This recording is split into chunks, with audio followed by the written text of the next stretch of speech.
Hello दोस्तों, नमस्कार। बहुत बहुत स्वागत है आपका एक बार फिर से। आज हम बात करेंगे classification of vehicle and engine के अगले कुछ क्वेश्चंस के बारे में। Classification of vehicle and engine के जो क्वेश्चंस हो चुके हैं, यानी कि पिछले दो क्लासेस में क्वेश्चन हो गए हैं इसके कुछ, और आज ये हमारी अगली क्लास है। और इसके बाद जो आज के व्हीकल और इंजन पर जो क्वेश्चंस हैं वो आज से ख़त्म हो जाएंगे, और इसके बाद हम किसी अगले टॉपिक पर, नेक्स्ट टॉपिक पर हम क्वेश्चंस बनाएंगे। तो आज के लिए जो हमारी क्लास है वो एमसीक्यू की में छठी क्लास है, और मैं जल्दी ही ये एमसीक्यू क्लास ख़त्म करके आपकी सारी एमसीक्यू क्लास कंप्लीट करके थ्योरी क्लास पर फिर वापस आने वाला हूँ, क्योंकि थ्योरी क्लास भी इंपॉर्टेंट है आप लोगों के लिए। ठीक है, तो आपको लगभग जितने भी हो सकेंगी एमसीक्यू में सारी की सारी कंप्लीट करके, और फिर उसके बाद जो भी थ्योरी बची हैं उनको भी कंप्लीट करवाऊँगा। तो चलिए फ़िलहाल हम शुरू करते हैं आज का सेशन। जो हमारा आज का पहला प्रश्न है वो है, नीचे दिए गए चित्र में इंडिकेटर का क्या नाम है। जो आपका इंडिकेटर दिया गया है यह आपको बताना है कि इस इंडिकेटर का क्या नाम है। आपके जो ऑप्शन दिए गए हैं वो ऑप्शन में है central differential lock, economy mode, या बिजली पावर स्टीयरिंग यानी कि इलेक्ट्रिक पावर स्टीयरिंग, या फिर नोटा। या नोटा मतलब नन ऑफ दी एबव होता है। ठीक है, ये अभी चुनाव का माहौल चल रहा है 5 राज्यों में, तो इसलिए मैंने इसको नोटा कर दिया है कि मतलब सामान्य ज्ञान में, जीके में पूछा जा सकता है कि जो चुनाव में रहता है वो नोटा का क्या मतलब होता है, इसलिए मैंने यहाँ कर दिया है नन ऑफ दी एबव होता है नोटा का फुल फॉर्म। ठीक है, लेकिन फिलहाल यहाँ पर जो आपका क्वेश्चन है वो है कि इंडिकेटर के बारे में पूछा है। ये आपका इंडिकेटर जो है वो है आपका बिजली पावर स्टीयरिंग यानी कि इलेक्ट्रिक पावर स्टीयरिंग है इस इंडिकेटर का नाम। ऑप्शन नंबर सी आपका राइट आंसर होगा।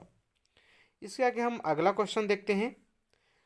पंप सर्किट को तेज करने के क्या उद्देश्य है। What is the purpose of accelerating pump circuit. ठीक है, इसमें आपके ऑप्शंस दिए गए हैं। आर्थिक मिश्रण प्रदान करना यानी कि प्रोवाइड एन इकोनॉमिक मिक्सचर, कम गति के लिए मिश्रण प्रदान करता है, provide mixture for low speed. Option number C, आदर्श गति के लिए मिश्रण प्रदान करता है, mixture provide for ideal speed. या फिर पिकअप गति के दौरान अतिरिक्त ईंधन प्रदान करता है, provide extra fuel during pickup speed. आप एक बार क्वेश्चन फिर पढ़ लें। पंप सर्किट को तेज करने का क्या उद्देश्य होता है। What is the purpose of accelerating pump circuit. और आपका यहाँ पर जो इस प्रश्न का उत्तर होगा वो है ऑप्शन नंबर डी, पिकअप गति के दौरान अतिरिक्त ईंधन प्रदान करता है, यानी कि provide extra fuel during pickup speed. Okay, तो इसके आगे हम अगला प्रश्न देखते हैं। क्वेश्चन नंबर 3 हमारा है, टैंक में सक्शन ट्यूब को आधा क्यों उठाया जाता है। Why suction tube in the tank is raised half above. आपके ऑप्शंस हैं हवा प्रवेश करने के लिए यानी कि टू एंटर एयर, ईंधन में पानी के प्रवेश से बचने के लिए, to avoid suction of water in fuel, वायुमंडलीय दाब को नियंत्रित करने के लिए, या फिर नन ऑफ दी एवब इनमें से कोई नहीं। तो जो सक्शन ट्यूब होता है उसको हमें आधा उठाना पड़ता है। इसका जो आपका राइट आंसर होगा वो होगा ऑप्शन नंबर बी, ईंधन में पानी के प्रवेश से बचने के लिए, to avoid suction of water in fuel. अगला क्वेश्चन है, टू स्ट्रोक पेट्रोल इंजन में वायु ईंधन का मिश्रण कहाँ संकुचित होता है। संकुचित मतलब कंप्रेस होना। तो इसका जो यदि हम इंग्लिश में बोलें तो where is the air fuel mixture compressed in the two stroke petrol engine. आपके ऑप्शन है intake port, exhaust port, transfer port, या फिर कंबस्शन चैम्बर। यहाँ पर आपका राइट आंसर होगा दहन कक्ष यानी कि कंबस्शन चैम्बर। कंबस्शन चैम्बर यानी कि वायु और ईंधन का मिश्रण, ये किस में होता है, वायु और ईंधन का मिश्रण पेट्रोल इंजन में होता है, वायु और ईंधन का मिश्रण। ठीक है, और ये कहाँ पर होता है, दहन कक्ष में यानी कि कंबस्शन चैम्बर में इन दोनों का मिक्सचर होता है। उसके बाद इसको हम बर्न करते हैं स्पार्क इग्निशन की वजह से या स्पार्क प्लग की वजह से। अब यहाँ पर आपको एक फिर डायग्राम दिया गया है और पूछा गया है कि नीचे दिए गए चित्र में स्ट्रोक का क्या नाम है। What is the name of the stroke. आपके ऑप्शंस दिए गए हैं suction stroke, compression stroke, power stroke, या फिर एग्जॉस्ट स्ट्रोक। आप यहाँ पर देख सकते हैं कि यहाँ पर जो आपका पिस्टन है, पिस्टन कहाँ आ रहा है, पिस्टन आपका नीचे के साइड आ रहा है। तो आपको ध्यान होगा कि जब आपका पिस्टन टीडीसी होता है, एक बार नीचे आता है फिर ऊपर जाता है, मतलब एक बार आया तो एक मोशन हुआ इस तरह से। ये थ्योरी क्लास में हमने आपको बहुत अच्छे से समझाया है। तो यहाँ पर जब यहाँ पर जो आपका कंप्रेस होने के बाद जब आपका पिस्टन फिर से नीचे आता है तो क्या होती है, पावर एग्जॉस्ट होती है, ठीक है। यानी कि जो आपका पहला स्ट्रोक होता है वह क्या होता है, सक्शन स्ट्रोक।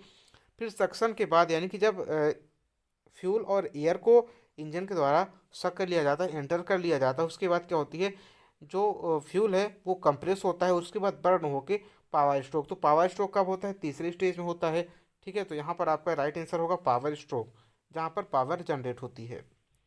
अगला क्वेश्चन है, निम्नलिखित में से कौन सा गुण ईंधन के प्रवाह को निर्धारित करता है, यानी कि ईंधन कितना पतला है, कितना गाढ़ा है, या उसके बहाव को कौन सा इसमें से जो उसका गुण होता है वो निर्धारित करता है। Which of the following fuel quality determines fuel to flow, ठीक है। यहाँ पर आपके ऑप्शंस हैं, अस्थिरता यानी कि वोलेटिलिटी, विस्कोसिटी यानी कि चिपचिपापन, सीटेन नंबर, या फिर ऑक्टेन नंबर। यहाँ पर जो आपका ईंधन का प्रवाह है वो विस्कोसिटी यानी कि चिपचिपेपन की वजह से, या उसको हम गुणवत्ता की पहचान कर सकते हैं। यानी कि जिसकी विस्कोसिटी कम होती है वो ईंधन तरल होता है यानी कि बहता रहता है, और जिसकी विस्कोसिटी ज़्यादा होती है वो ईंधन कैसा होता है, वो ईंधन गाढ़ा होता है और धीरे धीरे फ्लो होता है, ठीक है। तो यहाँ पर जो आपका राइट आंसर वो होगा ऑप्शन नंबर बी, चिपचिपापन या फिर विस्कोसिटी।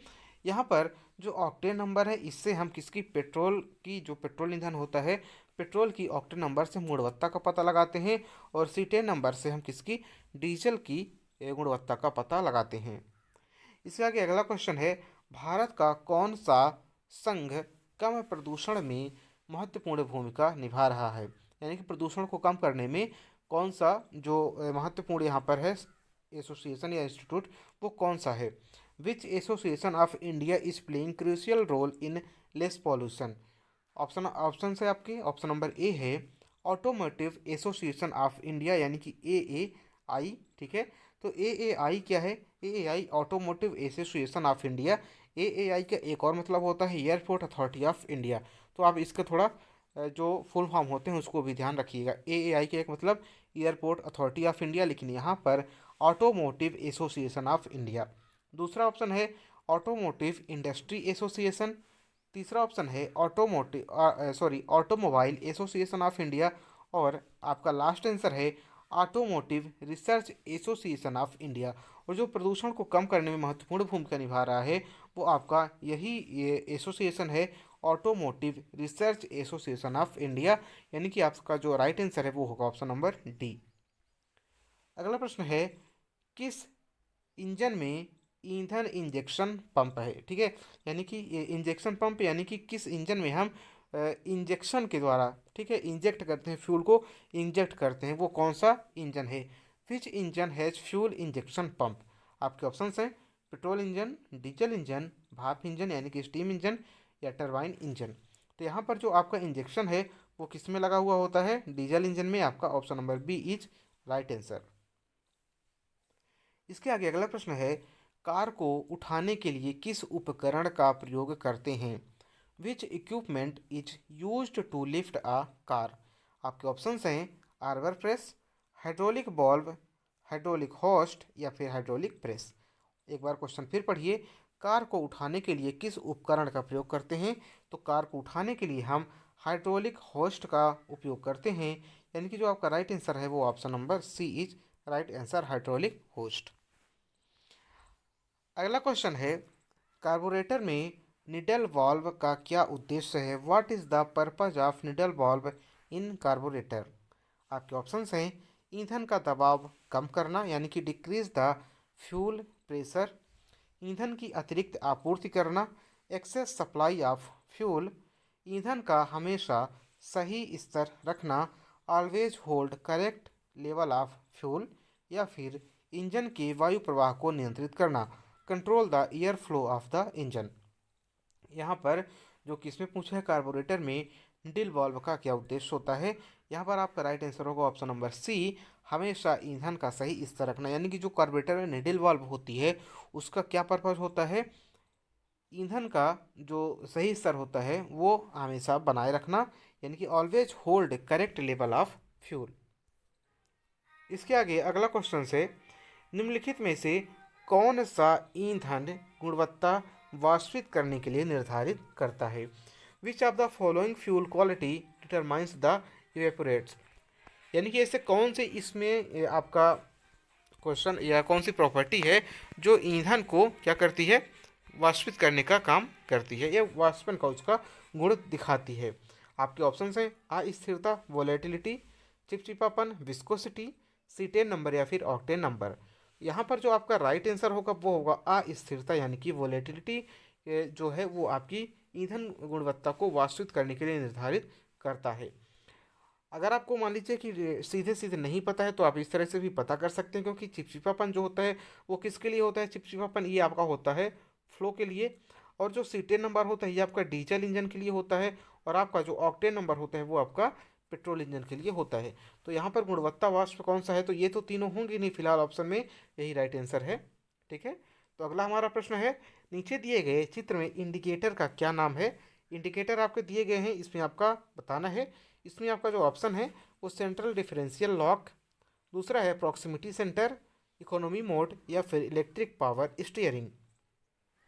तो यहाँ पर जैसा कि इंडिकेटर लिखा गया है और यहाँ पर ऑप्शन है इकोनॉमी मोड, और यहाँ पर जो आपका इकोनॉमी मोड सीधे सीधे लिखा भी गया है कि यहाँ पर कैसा है, ये इकोनॉमी मोड हो, क्योंकि इको लिखा हुआ है ना। और इको का मतलब होता है इस तरह से, आप इसको ये पूरा आप देख लीजिए डायग्राम, ये इकोनॉमी मोड होता है, क्योंकि इको से इकोलॉजी भी बन सकता है, लेकिन मेन आपका ये डायग्राम निशान होना चाहिए। ठीक है, ये चीज़ मेन यहाँ पर मैटर करता है। इको तो ये किस तरह का है, इकोनॉमी मोड का है। अब इकोनॉमी मोड आप जानते होंगे कि इंजन को चलाने में इंजन की इफ़िशियंसी ज़्यादा हो, इंजन की जो चलाने में उसकी ऑपरेटिंग कॉस्ट का होती है वो कम हो, मतलब ये सारी चीज़ें होती हैं जो कि इकोनॉमी मोड को दर्शाती हैं।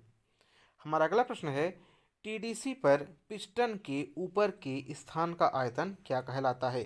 टीडीसी पर, ठीक है, यहाँ पर आपका क्या होता है, टीडीसी ऊपर होता है और बीडीसी कहाँ पर होता है, बीडीसी आपका यहाँ नीचे होता है। ठीक है, तो इन दोनों के बीच में कहाँ पर पिस्टन, जैसे मान लीजिए पिस्टन यहाँ आ गया, तो टीडीसी और पिस्टन के बीच में जो गैप बचता है उसको क्या बोला जाता है, soft volume, clearance volume, displace volume, या फिर टोटल वॉल्यूम। तो यहाँ पर हमने आपको जब थ्योरी क्लास पढ़ाया था उसमें, पहली या दूसरी क्लास में किसी में भी होगा, तो उसमें हमने आपको बहुत अच्छे से बताया था ये सारी चीज़ें। आपको जो यहाँ पर राइट आंसर होगा वो होगा क्लियरेंस वॉल्यूम, यानी कि option number B is right answer.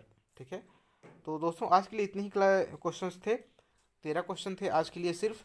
तो अब हम आपसे मिलेंगे अगली वीडियो में और किसी नए टॉपिक के क्वेश्चंस के साथ। तब तक के लिए नमस्कार, धन्यवाद।